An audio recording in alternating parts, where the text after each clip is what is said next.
Australia has secured enough vaccine doses to inoculate the entire population 3 times over. But there are calls for wealthy countries, such as ours, to only vaccinate the most vulnerable and share what's left with poorer nations that are being left behind. Medical reporter Sophie Scott explains. For anyone with family in COVID-plagued countries like South Africa, these are worrying times. It's so sad because we all lost quite a few family members, about 4 that were close to us. COVID is a serious risk to 82-year-old Trifina Niati. South Africa is recording thousands of new infections a day, and unlike Australia, they don't yet have enough vaccines for everybody. I think I will get vaccinated before my grandmother. You ready? Side to side. Trifina's granddaughter Sharon is fit and healthy. Come on! And lives in what's currently a COVID-free Sydney. But chances are she'll get the jab before her grandmother.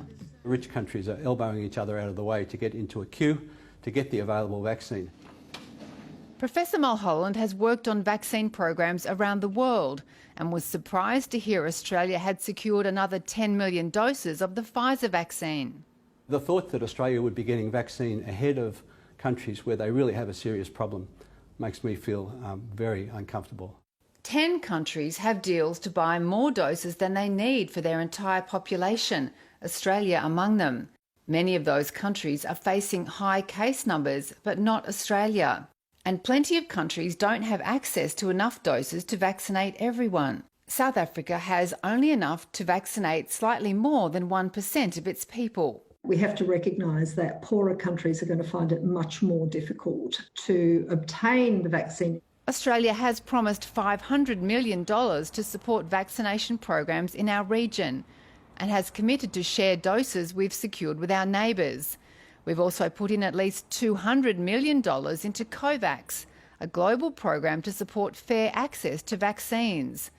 The scheme hopes this year to inoculate 27% of people in 92 countries, if it has the money. All right, go, bye. We love you. Miss you. Stay safe. But as long as others around the world are not safe, no one is. Sophie Scott, ABC News.